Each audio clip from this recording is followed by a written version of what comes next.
The Titans were not just ancient gods. In Greek mythology, they were the framework upon which the entire universe was built. Before Olympus, before Zeus, before the world took the form we recognize in myth, the Titans shaped the structure of existence itself. To understand who they truly were, we have to return to the very beginning, to the moment when the cosmos emerged from chaos.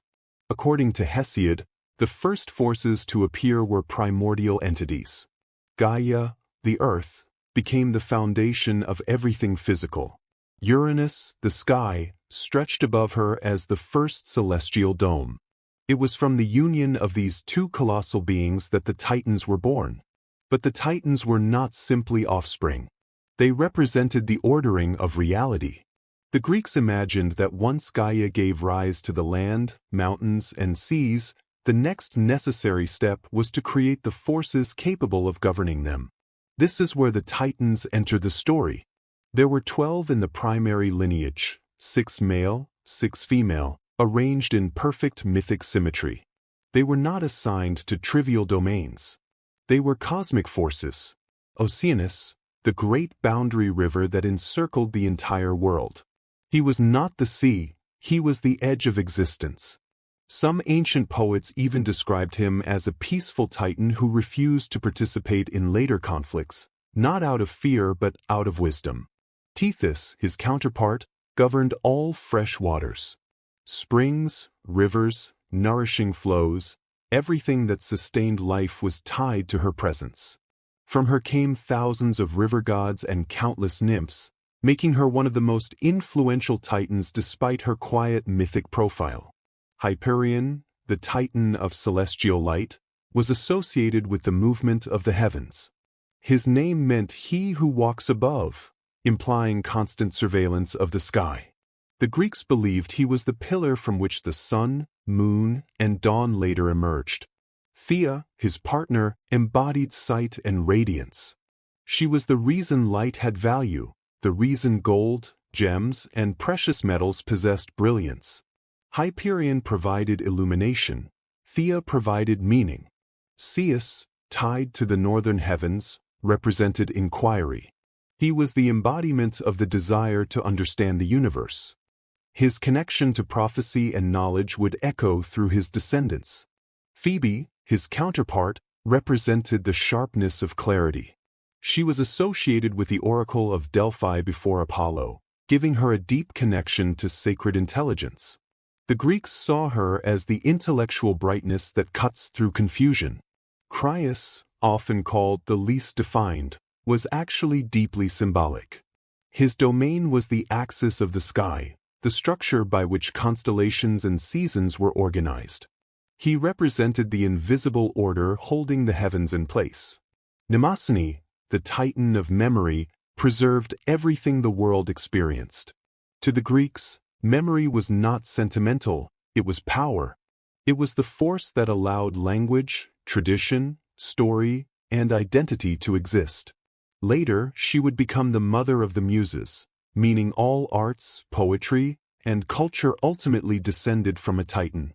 Themis, one of the most respected Titans, governed divine order. Not human law, cosmic law. She represented justice, balance, and the principles that even gods were expected to follow. Her presence made the universe coherent. Iapetus, the Titan of mortality and human potential, shaped the destiny of humankind through his sons. Prometheus brought intelligence and craft. Epimetheus brought instinct and reflection. Atlas embodied endurance and stability.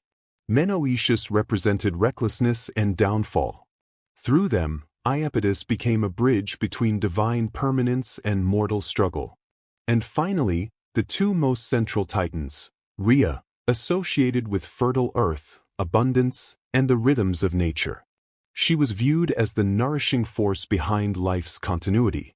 Kronos, the youngest but most ambitious, represented time and cycles, not time that progresses, but time that restricts and consumes.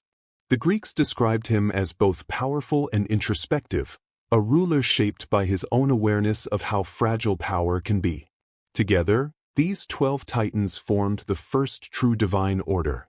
They created a world defined by harmony, pattern, and structure, a universe governed not by personal whims, but by the forces they embodied. The early Greek imagination did not picture them as living on Mount Olympus. That mountain was for the gods of change. The Titans belonged to older, deeper places, horizons, seas, caves, and the edges of creation. They were not deities who answered prayers. They were the architecture of the cosmos. But even in this era of balance, an era later romanticized as the Golden Age, a quiet tension was already forming beneath the surface. Not a rebellion, not a prophecy, but something more subtle.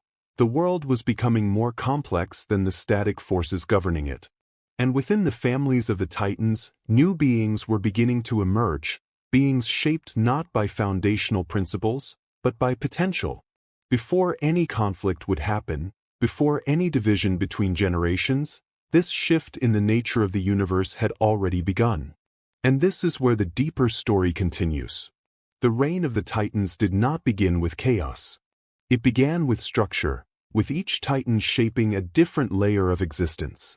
Hyperion, the Titan of light, lifted the radiant pillars of the heavens. His children, Helios, Selene, and Eos, became the cycles that defined time itself. Oceanus, the great river encircling the world, represented boundaries no god dared to cross. To the ancient Greeks, his endless waters were not just seas, they were the edge of reality. Zeus, the Titan of intellect, governed the axis of the cosmos. His power was not physical but conceptual, the axis around which all knowledge revolved. Kronos marked the constellations and seasons, shaping the world's rhythm long before humans existed. Themis, embodiment of divine order, ensured the universe did not collapse into chaos. Her role was not dominance, but balance, a concept so important that later Olympians would adopt, reshape, and reinterpret her legacy. Mnemosyne, memory herself, preserved the very stories that defined cosmic identity.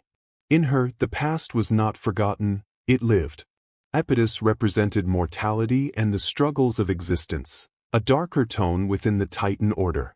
Through his lineage, Prometheus and Epimetheus, the tension between destiny and free will became a central theme in myth. And then there was Atlas, the Titan whose endurance symbolized cosmic stability. Even before his punishment in the myths, he was tied to strength, equilibrium, and the structure of the world. Together, the Titans formed a system built on powerful but rigid foundations. They embodied natural laws, fixed, immovable, eternal. And ruling above them all was Kronos, the Titan of time, not as a gentle flow, but as a devouring force. He embodied the fear of succession, the fear that history repeats itself, the fear that what is born must eventually surpass what came before. Under Kronos, the world entered what the poets called the Golden Age. There was no war, no violence, no aging, but also no progress. Time stood still because Kronos feared change. This was the paradox of the Titans. They created order, but order became limitation. They ruled the cosmos, but their rule could not evolve. This contradiction, more than any prophecy, made their downfall inevitable. If you're enjoying this deep dive into the age before Zeus, don't forget to subscribe. Most people know the Olympians, but the Titans shaped the universe first. And in the next part, we'll uncover the forces that pushed this ancient order toward its dramatic end. As the Titan era continued to unfold, the world they shaped grew richer, more intricate, and far more populated than the early poets could ever fully capture. The children of the Titans, those born during the Golden Age, began to influence the cosmos in ways that even their parents had not anticipated. Hyperion's lineage, for example, fundamentally transformed the rhythm of reality.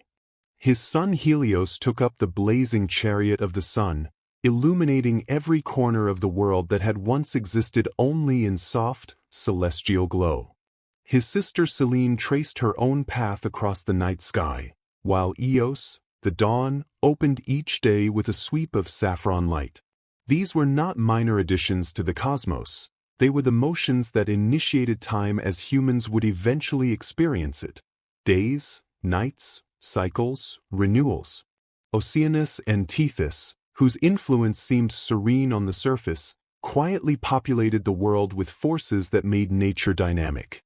Thousands of river gods emerged from their union, each representing a specific waterway, each with its temperament, its blessings, its dangers. The Oceanids, their nymph daughters, became embodiments of springs, clouds, rainbows, fertile valleys, and shifting currents. Their presence gave the world movement, nourishment, unpredictability. These beings weren't merely decorative divinities. They were essential to the balance that Themis herself maintained. From Zeus and Phoebe came Leto and Asteria, figures often overshadowed by later Olympian stories, but crucial in the mythic chain. Through them, the Titans extended their influence into the realms of prophecy, starlight, and divine birth. Asteria, associated with falling stars and nocturnal visions, carried pieces of the cosmos within her. Leto, serene yet powerful, would one day become the mother of two of the most influential gods ever known, but that belongs to a later tale. Kronos, linked to the constellations, saw his own children take up roles that bridged land, sea, and sky. Perses embodied destruction, Astraeus governed dusk and the winds, and Pallas, despite his later overshadowed legacy, represented warcraft long before Athena's strategic brilliance defined the concept. Through Astraeus came the four-directional winds and the wandering stars, the planets, bringing motion to the heavens that Kronos himself once kept still. In this way, the Titan lineage gradually introduced change into a world that had been founded on stability. Mnemosyne, ever watchful, ensured these transformations were not lost to the passage of cosmic ages. Every event, every new deity, every shift in the world structure was absorbed into her memory. Her eventual daughters, the Muses, would later give voice to all these myths, but even before their birth, Mnemosyne's presence ensured the world had continuity, identity, and story. Iapetus' sons also began to shape the future, though in more complex and often troubling ways. Prometheus, driven by curiosity and compassion, became fascinated with the beings that populated the earth. He studied them, guided them, considered what they might become. Epimetheus, thoughtful but impulsive, made choices that carried consequences he only understood afterward. Mnemosyne embodied the destructive impulses that lurked even in divine lineages, while Atlas stood as the very embodiment of endurance, firm, unyielding, essential. Through these four, the theme of struggle entered the narrative of the cosmos for the first time. Meanwhile, Rhea, ever connected to nature's life force, oversaw an age of fertility and abundance. Forests expanded, animals flourished, and the world experienced a harmony that poets later idealized as the Golden Age. Under her nurturing essence, existence felt safe, predictable, generous. But Kronos, at the center of the divine order, watched all of this with a mind that never rested. His reign was peaceful, but beneath that peace lay an unspoken tension. Kronos embodied the cyclical nature of time. Steady, repetitive, consuming. The world did not decay under his rule, but it also did not evolve. Everything moved in circles, never forward. As the children of the Titans grew in number and influence, this rigidity became more noticeable. Their abilities, their domains, their ambitions, they all hinted at possibilities beyond Kronos' static vision of order. The Titan era, though harmonious, had begun to stretch against its own boundaries. The world was no longer the simple, foundational cosmos that Gaia, Uranus, and their firstborn children had shaped. It had become layered, vibrant, unpredictable. Forces representing dawn, memory, prophecy, starlight, destruction, rivers, winds, instinct, endurance, fertility, these were not passive concepts. They carried momentum. And momentum is something that the rule of Kronos, by its very nature, could not accommodate. The Titans had built a universe of structure. Their descendants were shaping a universe of motion. And that shift, gradual, subtle, but unstoppable, was the true beginning of what would one day become the greatest upheaval in Greek mythology. Before the storm, there is always a change in the air. And in the Age of the Titans, that change had already begun. The Age of the Titans was an era defined by structure, an age where every force of nature flowed according to principles older than memory itself. Yet even within this remarkable order, the universe was quietly shifting, not through rebellion or conflict, but through something far more foundational: change. The Titans embodied unyielding natural laws. Oceanus remained the boundary between worlds. Hyperion maintained the luminous pillars of the sky. Themis held the scales of balance. Mnemosyne preserved the story of existence itself. Their rule was powerful, but it was also rigid. And the cosmos, as the Greeks understood it, was never meant to stand still. As generations continued to emerge, the world began developing layers of complexity the Titans were not designed to adapt to. Their children were no longer embodiments of foundational law, they were expressions of possibility. Helios traced a daily path across the heavens. Selene moved through the night. Eos carried the dawn on her wings. Prometheus shaped living beings with intention. Atlas embodied willpower capable of holding the sky itself. The universe was becoming dynamic. Patterns were turning into systems. Cycles were turning into stories. Time was beginning to ask new questions. And it was within this quiet transformation that the first real pressures on the Titan order began to form. Kronos, ruler of this era, felt the shift long before it became visible. The myths describe him as powerful, but introspective, an ancient god who understood the weight of succession because he had lived it firsthand. He had defeated Uranus not only through force, but through recognizing that a new age was emerging. Yet instead of embracing change, Kronos sought to contain it. His fear shaped the final phase of the Titan era. The swallowing of his children was more than a mythic shock. It was a symbolic attempt to stop the universe from moving forward, to freeze time itself. Inside Kronos, the swallowed Olympians existed in a suspended state, alive, but unable to grow. Outside, the Titan world continued its careful balance, unaware that its foundation was slowly tightening under the pressure of immobility. Rhea, witnessing the cycle repeat itself, became the turning point.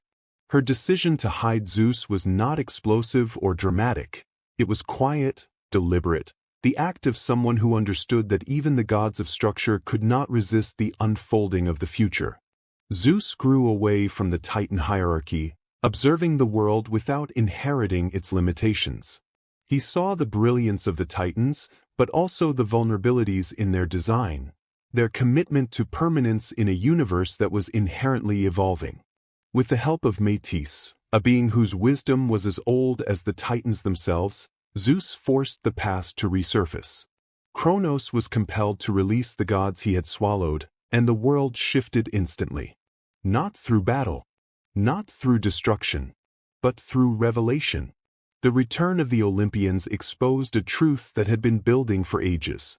A new generation had arrived, defined not by rigid cosmic laws, but by adaptability, strategy, and transformation.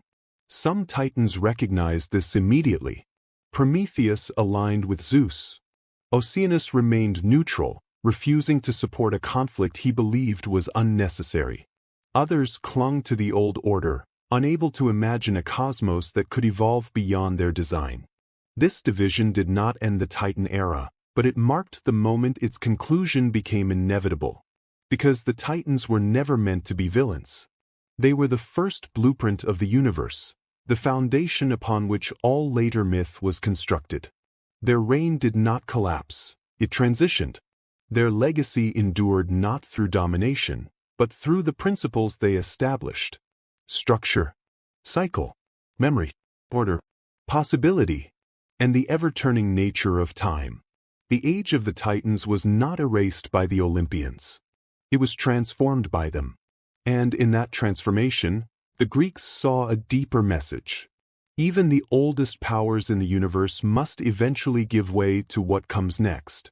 And if this deeper look into the Titans, the forces behind creation, order, memory, and the very structure of the cosmos, resonated with you, then subscribe to the channel. Because this journey is just beginning. Every week, we're uncovering the myths the internet oversimplifies, the gods people forget, and the ancient stories that shaped entire civilizations. If you love mythology that respects the source, digs deeper, and reveals the hidden meanings behind the legends, then hit the subscribe button and turn on notifications so you don't miss the next chapter. The age of the Titans may have ended, but the age of exploring these myths has only begun. Subscribe, and join us on the next step into the ancient world.